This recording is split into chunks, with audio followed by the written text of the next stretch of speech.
Assalamualaikum warahmatullahi wabarakatuh. Berjumpa lagi dengan saya di kuliah kimia farmasi. Pada kesempatan kali ini kita akan mendiskusikan mengenai asam dan basa. Oke, teman-teman mungkin sudah tahu apa itu asam, yaitu adalah zat yang menghasilkan ion hidrogen dalam larutan. Ini adalah definisi dari dikemukakan oleh Arrhenius.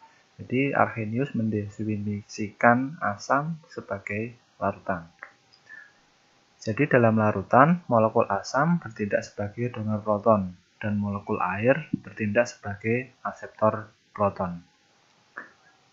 Fenomena ini kemudian didefinisikan lagi oleh Bronsted dan Lowry sebagai berikut. Asam adalah donor proton. Jadi asam ini merupakan donor proton.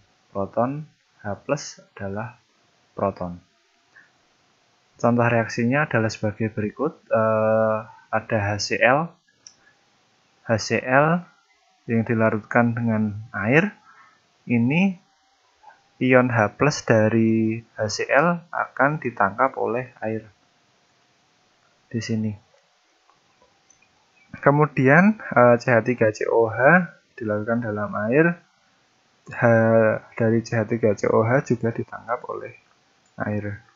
Jadi air bertindak sebagai akseptor proton dan asam, di sini asam bertindak sebagai donor proton. Kenapa di sini tandanya satu arah dan di sini bolak-balik, kita akan diskusikan di slide berikutnya.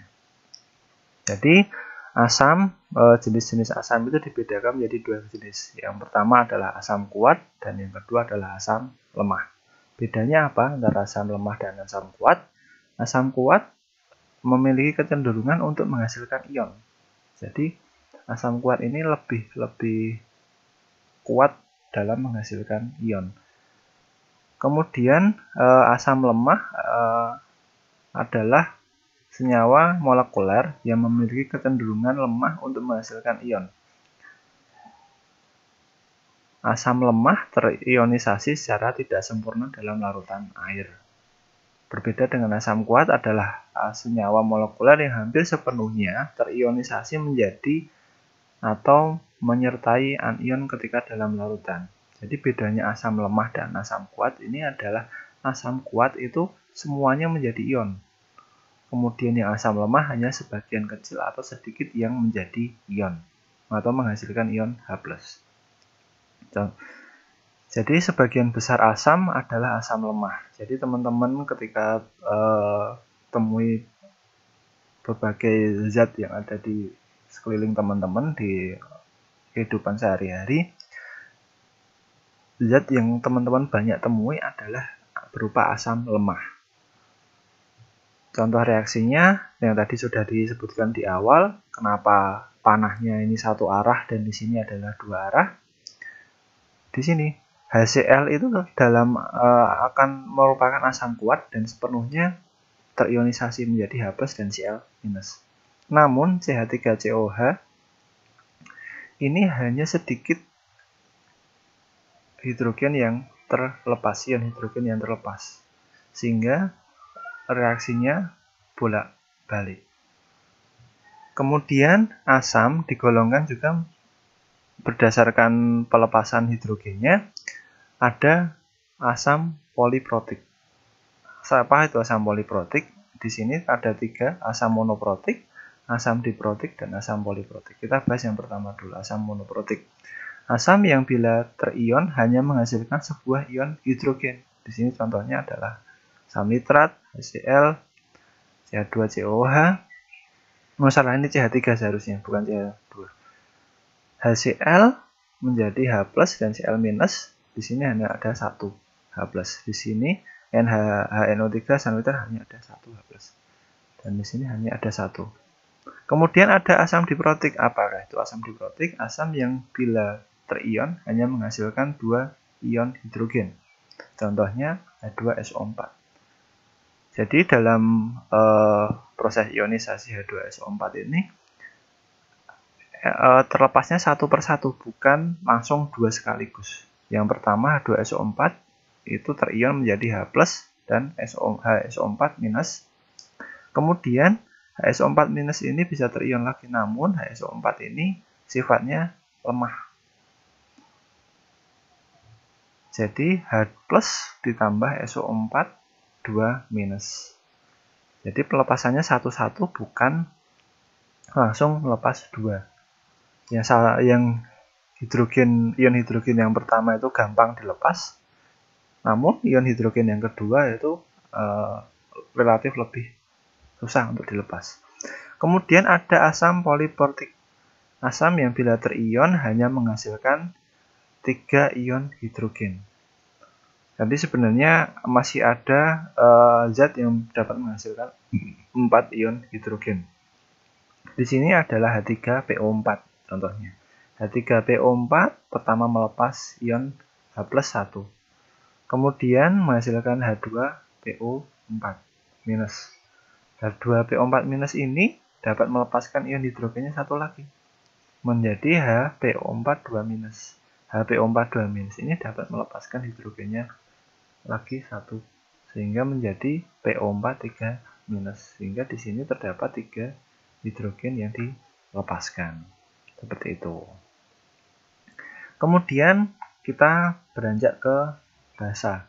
Dari definisi Arrhenius, basa adalah zat yang menghasilkan ion hidroksida OH- dalam larutan air. Oke, jadi menurut teori Bronsted-Lowry, basa adalah penerima proton, kebalikan dari asam tadi. Asam adalah donor, dia pemberi, dan sedangkan basa ini adalah penerima proton. Kok bisa? Oke, kita bahas. Contoh di sini adalah NaOH. NaOH bila terion dia akan menghasilkan Na+ dan OH-. Kemudian ada BaOH, dia akan menghasilkan Ba2+ dan 2OH-. Kenapa penerima proton? Di sini OH di sini akan bereaksi dengan H+ dari asam tadi, menghasilkan H2O. Jadi penerima basa ini adalah penerima proton. Kemudian sama dengan asam, basa ada basa kuat dan ada basa lemah. Basa kuat, saya salah dituliskan di sini, harusnya basa. Basa kuat memiliki kecenderungan untuk menghasilkan ion sama dengan asam tadi. Basa lemah, molekuler kecenderungan lemah untuk menghasilkan ion. Nah, jadi antara asam kuat dan basa lemah itu definisinya sama. Asam maupun basa kuat itu cenderung untuk menghasilkan ion.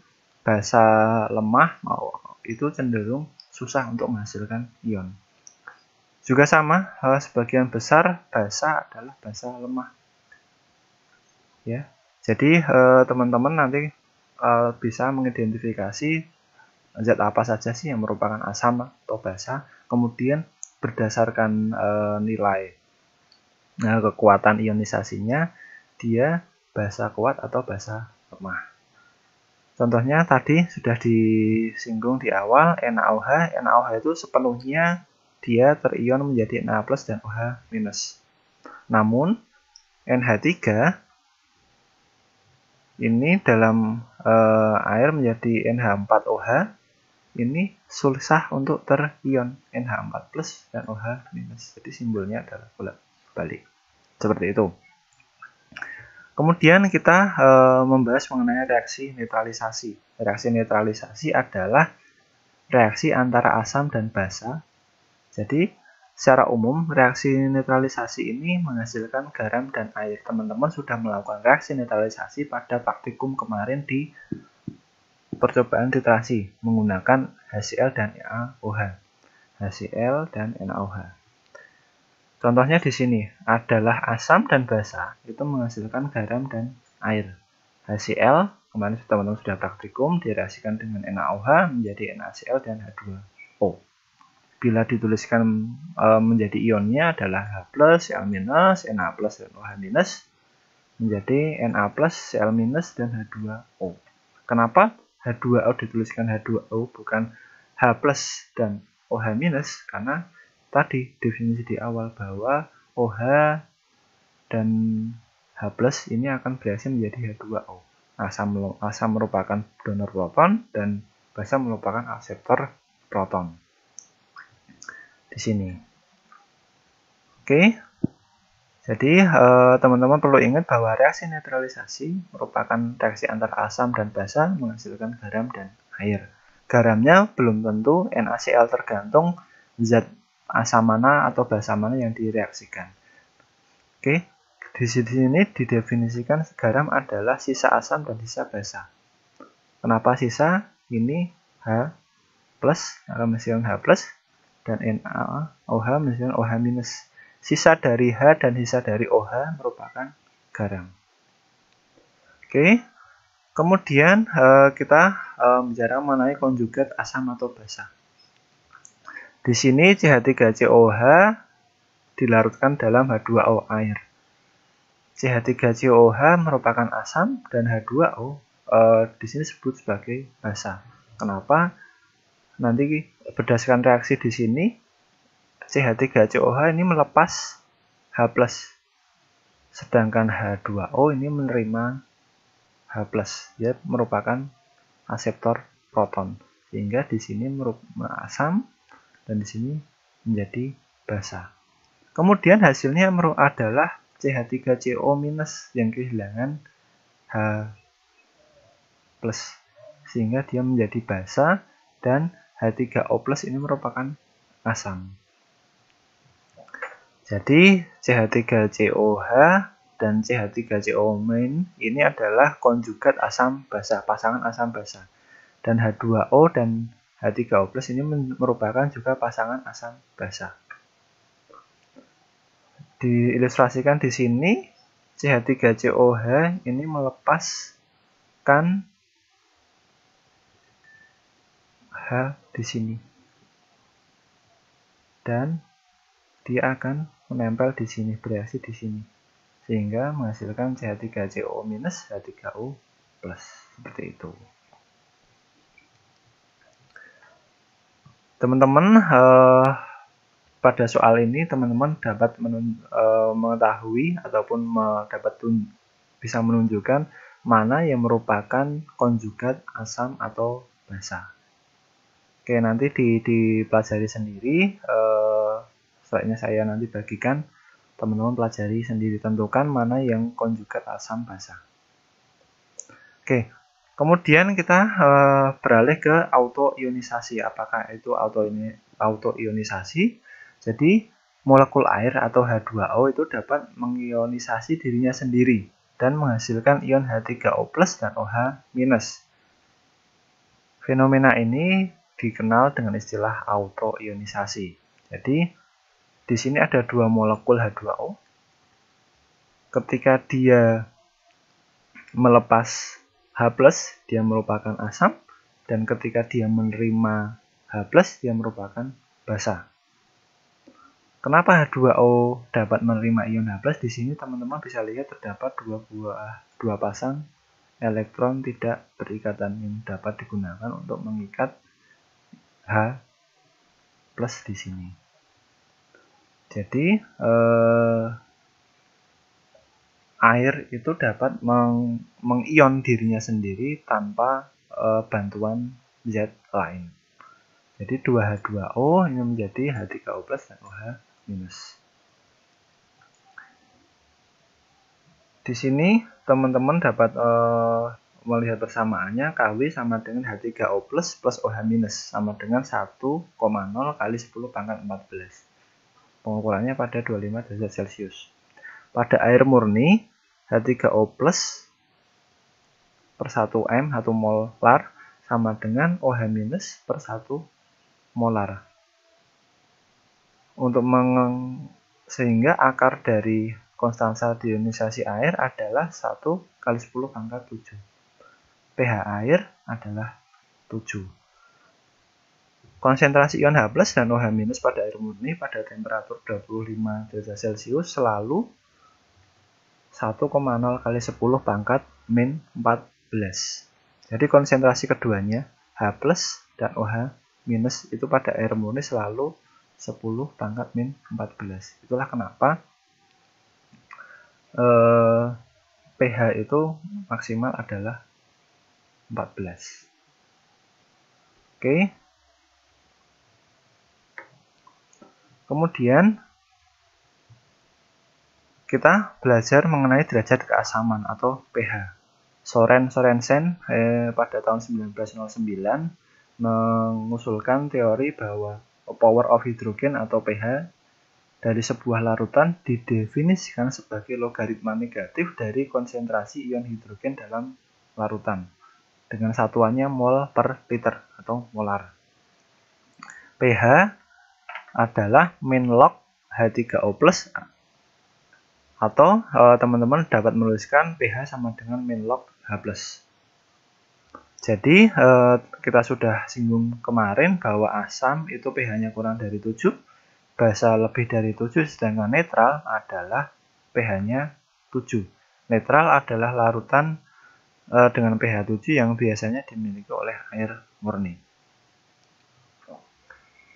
H3O+ sama dengan 10 pangkat pH atau H+ sama dengan 10 pangkat pH min pH.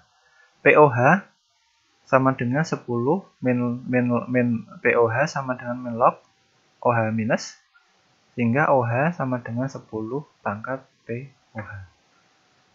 Teman-teman dapat mengubah ataupun mengetahui OH+ dikalikan OH minus dikali dengan H+, konsentrasi OH+ dan OH minus dan H+ ini sama dengan Kw, yang nilainya adalah 1,0 kali 10 pangkat 14 min 14. Min log H+ ditambah log OH minus sama dengan min log 1 kali 10 pangkat 4 min 14. Min log H+ dikurangi log OH minus sama dengan 1 kali 10 pangkat min 14. Jadi pH dan POH itu jumlahnya adalah 14. Oke ya, ingat ya, pH tambah POH itu nilainya adalah 14,0. Nanti akan kita jadikan gunakan untuk perhitungan pH maupun POH dari sebuah larutan. Oke, saat suatu asam, simbolnya Ha, larut dalam air, sebagian akan terurai atau terdisosiasi membentuk ion hidronium dan basa konjugatnya. Jadi asam dilarutkan dengan air, dia akan membentuk asam minus dan ion hidronium. Atau di buku yang lain mungkin bisa dituliskan menjadi H+. Tapi karena ini sudah bereaksi dengan air, dia menuliskannya hidronium. H2O yang ditambahkan 1 hidrogen menjadi H3O+. Konstansa disosiasi asam simbolnya Ka, konstansa keseimbangan spesifik sebuah asam dan basa konjugat di sebuah larutan berair. Jadi pengukurannya dalam larutan berair. Perhitungan Ka, konsentrasi air diabaikan sehingga Ka didefinisikan dengan persamaan ini.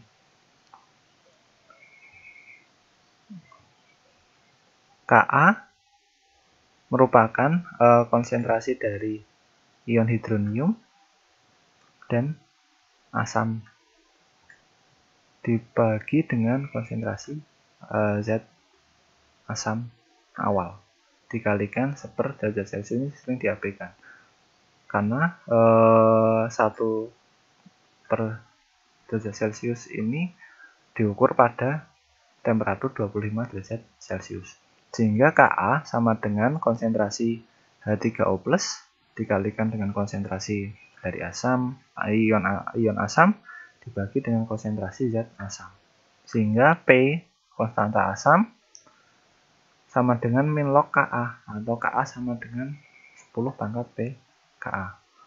Sehingga nanti teman-teman bila menemui di dalam buku asam atau basa kuat, konstanta ionisasi baik basa maupun asam, Ka atau Kb-nya itu lebih dari 1, sedangkan lemah itu kurang dari 1. Ini adalah beberapa contoh zat asam lemah dan basa lemah. Derajat disosiasi pKa, sebuah ukuran kelarutan sebuah asam atau basa pada pelarut air dengan kondisi standar 1 atmosfer 25 derajat Celcius. Nilai pKa didefinisikan sebagai minus logaritma terhadap konsentrasi ion H+ dalam larutan, sehingga konsentrasi H+ yang lebih tinggi memberikan nilai pKa yang lebih rendah. Sehingga semakin asam, nilai pKa ini semakin rendah. Oke ya, ini semakin ke atas, kekuatan asamnya semakin besar. Dan di sini kekuatan basanya semakin besar. Ingat ya, asam dan basa itu berbeda.